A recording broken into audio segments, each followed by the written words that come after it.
भारताने श्रीलंकेला एकाच कसोटीत इतकं नामोहरण केलं की 2 डाव मिळूनही ते भारताच्या एका डावा इतक्या धावा करू शकले नाहीत. आणि या सामन्यात तब्बल 2 भारतीय खेळाडूंना संयुक्तपणे सामनावीर पुरस्कार मिळाला. नेमके काय घडले चला बघूया. नमस्कार मित्रांनो, मी अजय.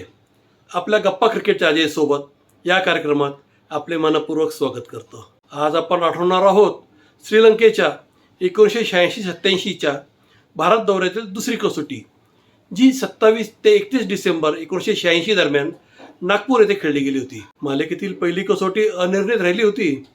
दुसऱ्या कसोटीत श्रीलंकेचा पहिला डाव केवळ 204 धावातच संपला.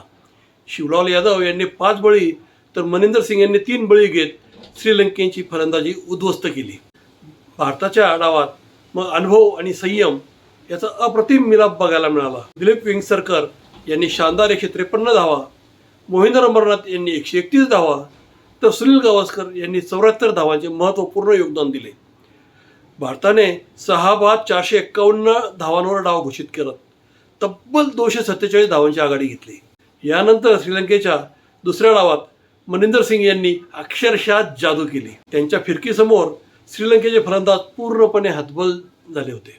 त्यांनी 7 बळी घेतले आणि श्रीलंकेचा संपूर्ण डाव फक्त 141 धावात संपुष्टात आला. भारताने हा सामना 1 डाव आणि 106 धावांनी दिमाखात जिंकला. या ऐतिहासिक विजयातील आणखीन एक खास गोष्ट म्हणजे दिलीप वेंगसरकर आणि मनिंदर सिंग या दोघांना संयुक्तपणे सामनावीर पुरस्कार देण्यात आला होता.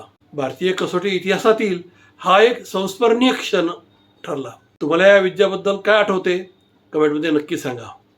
अशाच भारतीय कसोटी क्रिकेटमधील सुवर्ण क्षणांच्या कथा पाहण्यासाठी गप्पा क्रिकेटच्या अजयसोबत या चॅनलला फॉलो करा. पुन्हा भेटूया एक नव्या ऐतिहासिक सामन्यासह. धन्यवाद.